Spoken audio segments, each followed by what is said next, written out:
அன்பானவர்களே, வணக்கம்.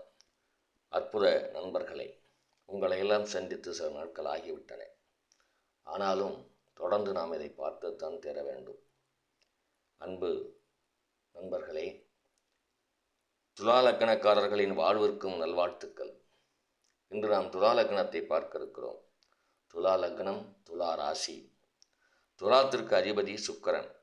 சுக்கிரனுக்கு 2 ஆட்சி வீடுகள், ரிஷபமும் துலாமும். பயணம் 3இல் ரிஷபம் பார்த்தோம், பயணப்பட்டோம். ஆம், வாழ்வில் பயணித்து கொண்டுதான் இருக்கிறோம். அன்றாடம் பல செயல்களை திட்டமிட்டும் திட்டமிடாமலும் நடந்து கொண்டுதான் இருக்கின்றன. கால ஓட்டம் நம்மை கடத்தி கொண்டுதான் இருக்கிறது. இன்பமும் துன்பமும் இணையாக வருவதில்லை, துணையாக இருப்பதும் இல்லை. மாற்றம் நிகழ்ந்த வண்ணம் இருக்கிறது.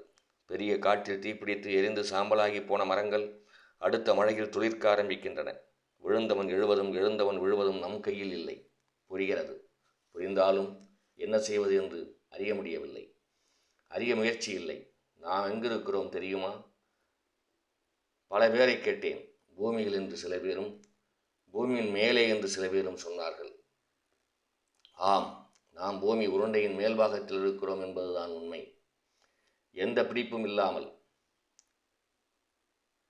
சுற்றி கொண்டிருக்கிறோம் என்பதை அறிவோமா? பொருட்காட்சியின் போது பெரிய ஜெயின் வீலில் பெட்டி பெட்டியாக இருக்கும்.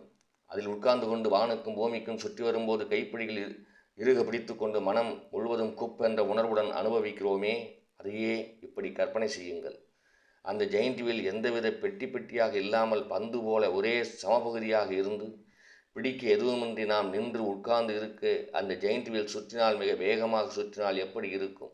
அதே போலதான் நாமும் பூமியின் மேல்பரப்பில் பூமியின் சுழற்சியோடு சுற்றி கொண்டிருக்கிறோம்.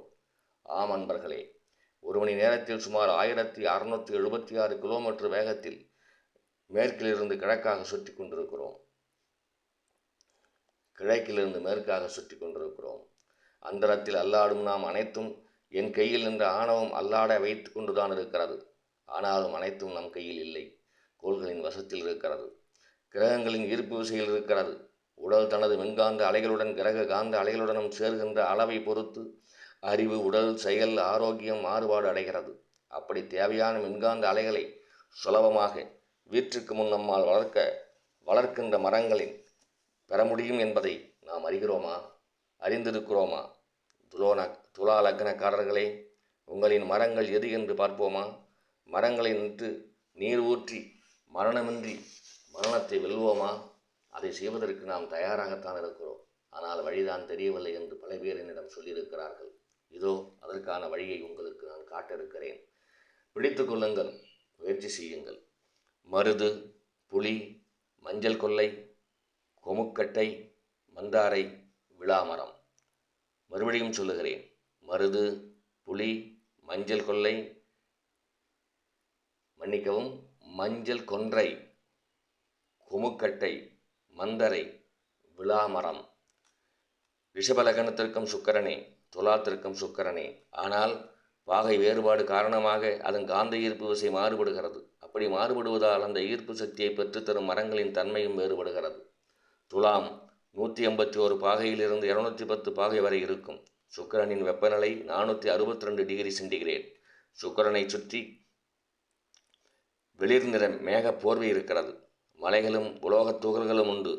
பூமியின் விட்டம் 12,756 கிலோமீட்டர். சுக்கிரனின் விட்டம் 12,112 கிலோமீட்டர். 644 கிலோமீட்டர் மட்டுமே குறைவான குறுக்களவு கொண்டது. பூமியை போன்றே கோள வடிவமானது. பூமிக்கும் சுக்கிரனுக்கும் உள்ள தூரம் 4,14 லட்சம் கிலோமீட்டர். 4,14 லட்சம் கிலோமீட்டர் என்பதை புரிந்து கொள்ளுங்கள். பூமியும் சுக்கிரனும் சராசரியாக ஒரே பருமன்தானே. ஆனால் பூமி தன்னைத்தானே ஒருமுறை சுற்ற 24 மணி நேரம் எடுத்துக்கொள்கிறது.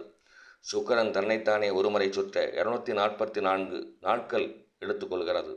சுக்கிரனின் ஈர்ப்பு சக்தி பலன்களை ரிஷபத்தில் பார்த்தோம். துலா லக்னக்காரர்களுக்கு ஆத்மபலம், தன்னம்பிக்கை பெற சுக்கிரன் சக்தியை உடலில் இருக்க வேண்டும். சுக்கிரனின் சக்தியை இணைக்க மேலே சொன்ன பலன்களை வீட்டிற்கு முன்போ அல்லது சாலை ஓரங்களிலோ இடம் இருக்கும் இடத்தில் நட்டு உங்கள் கைகளால் தண்ணீர் விட்டு வளர்த்து வாருங்கள். நடும்போது கீழ்கண்ட நேரத்தில் நடவும். அதேபோல் அந்த நேரத்தில் அந்த மரத்தின் பக்கம் தாங்கள் சிறிது நேரம் இருப்பதற்கு முயற்சி செய்து கொள்ளுங்கள். மரத்தின் வழியே கொண்டு வரப்படும் சுக்கிரனின் காந்த ஈர்ப்பு விசையின் வளையத்துக்குள் நாம் இருப்போம். வெள்ளி அன்று வரும் சுக்கிரவோரை, சஷ்டி அன்று வரும் சுக்கிரவோரை, பௌர்ணமி அன்று வரும் சுக்கிரவோரை. மரம் நடுவோம், மரணம் வெல்வோம். மகிழ்ச்சியான குடும்ப நிலை, மனதில் அமைதி பெற கிடப்போம். துலா லக்னக்காரர்கள் துணிந்து செயல்படுவார்கள். செயல்பட்டு வாருங்கள், சுகம் பெறலாம். சுறுசுறுப்பாக பயணத்தை மேற்கொள்வோம். வாருங்கள், அடுத்த பயணத்துக்கு செல்வோம். நன்றி, வணக்கம்.